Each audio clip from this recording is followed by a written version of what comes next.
One of the biggest things that makes you and me frustrated is the glacial pace that the city and other public agencies seem to be moving to help get the homeless off our streets and into some kind of shelter or housing.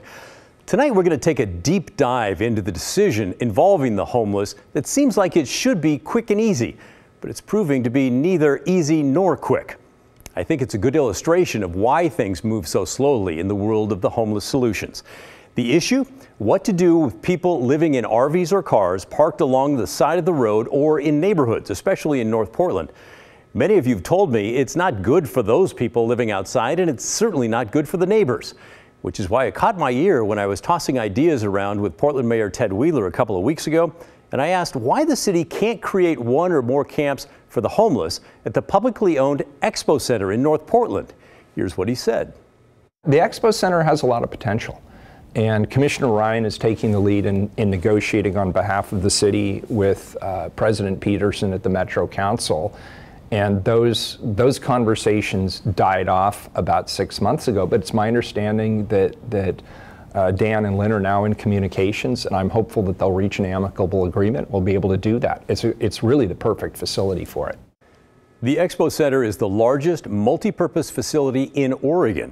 It boasts 53 acres of land and 5 exhibit halls. It's hosted everything from quilt shows and gun shows to outdoorsman shows, and this summer it's going to be the site for Cirque du Soleil. It's also right off Interstate 5. The Expo Center is owned by the public, so it seems like a no-brainer to put some sort of a camp there. As the mayor said, it's the perfect place. And the city of Portland is proposing to use one or more back parking lots at the Expo Center. It's there on the left for people living in the RVs or their cars, a place to have a safe place to park and live with 24-hour supervision. It would be those lots in the left of the screen there that are yellow and blue in the graphic. Those are used mostly for staging equipment right now. So it seems like it should take about 30 seconds to agree and say yes and start moving RVs and cars off the streets and out of the neighborhoods, right? Well, no, wrong. The Expo Center is part of the regional government Metro. Lynn Peterson is the president of Metro. She told me today it's not nearly that simple. The public might own the Expo Center, but it does not control it. That property is actually controlled by a volunteer group called MERC. The Metropolitan Exposition and Recreation Commission was created through our charter process. So they're a chartered commission to basically oversee the day-to-day operations of our venues, whether that be the Oregon Convention Center or the Expo Center. Okay, but it seems like as the Metro chair, you are the all-powerful. Can't you just tell them this is something we need to do and we're going to do it? No, they actually have a separation of powers between the two. So they sign their own contracts and they manage the asset. So that's why we wanted to make sure that we were working with them, asking them directly, because this affects the ability of Expo to do business, and there is a lot of business going on there. Make no mistake, Lynn Peterson, the Metro president there, is all for using one or all of those lots for homeless RVs and people living in their cars. And by the way, this is not exactly inventing the wheel. The city has pictures that they presented of the type of place they want to create. This one's from Mountain Park, California. And here's another one from Vancouver, Washington, created right across the street from a school.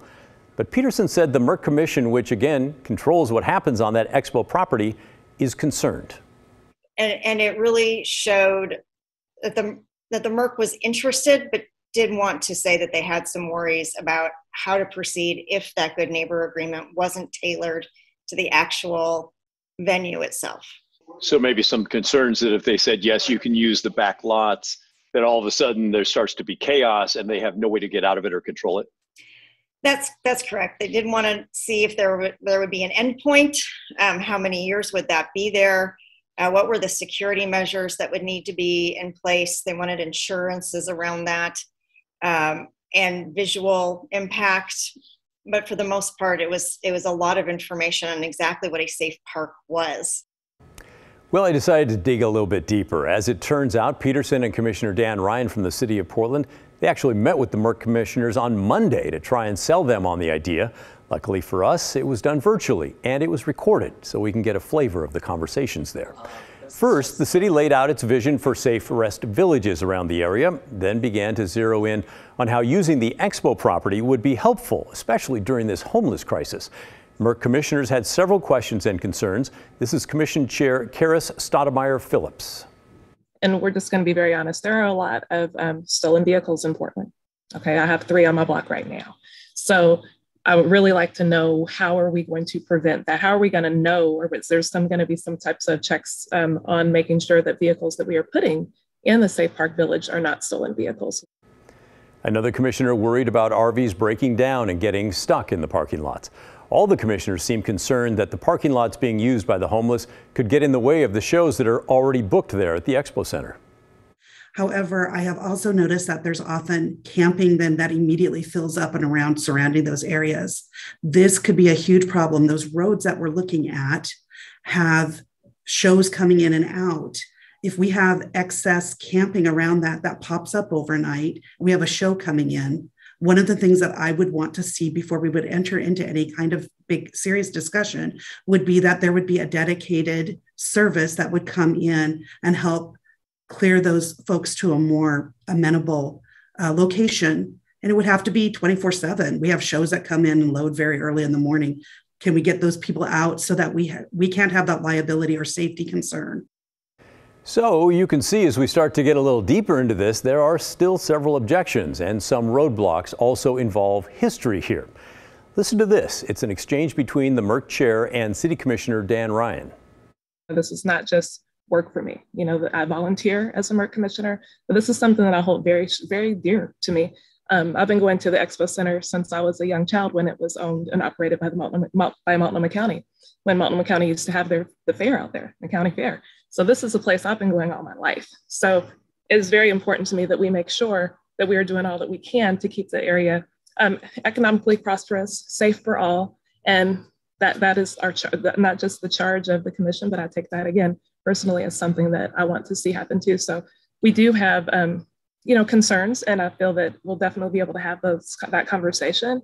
Again, like I said, this is the beginning of the conversations. And we just want to make sure that we are doing our part and doing what we have been charged to do. Well, thank you, Chair Stoudemire-Phillips. And I think it was so important for us to hear all of what you just said. And we also know that the impact of our humanitarian crisis on our streets is one of our biggest challenges that we're facing, which is connected to selling Portland for conventions and Absolutely. for tourists to come. And so I think it's so important that we realize right at this moment, I'm more clear than ever on how we might be coming at this from different angles, but we're on the same team to try to bring back that economic vitality to our region. And so there's some chicken and egg dialogue that we're doing right now. And I just wanted to, and we're innovating, it's messy, and here we are. So I'm just glad that we're it's uphill battle. Another commissioner said it might be easier to live with if the plan were for vehicles to leave in the morning and then come back at night. So now maybe you get a sense of why these things move so slowly. I don't think there is a timeline now for making a decision on the Expo parking lots. And also, you might have heard the city is still trying to build 6 other safe rest villages. They are also delayed. The city says half should be built by the end of this summer, the rest by the end of this year. My opinion on all this? MERC needs to get going. MERC needs to move fast to make this happen. They have the power to okay the parking areas, and they should do it. Yes, it is easy for me to say that because I'm not on the commission and I don't feel any responsibility of protecting the Expo Center so that it makes money. That's true. But this is a crisis. It's unfolding every day on our streets, and it blows my mind that so many organizations take it like it's just another interesting week in the Portland area. We need urgency. No, they don't need to decide today, and yes, they should get a good neighbor agreement so the place is still usable and there are rules. But after watching the video of their meeting, I saw way more of the attitude of not in my backyard than I saw how can we help, we know this is a crisis. And by the way, the Expo's backyard is not a neighborhood. We're not talking about the parking lots you see when you drive into the place. The lots we're talking about are behind an aging exposition center. If MERC really wanted to get creative, maybe they could stop Maybe they could stop all the shows and they could set up several centers for the unsheltered inside their building. Now that would be an innovative way to help out. In the meantime, making the back parking lots available should be something that is easy and fast. We'll be watching. That's my stumbling take. What do you think? You don't have to agree with me, and many of you have told me when you don't. Here's another chance for you. You can email me at thestory@kgw.com or call and leave a voicemail. The number is 503-226-5090.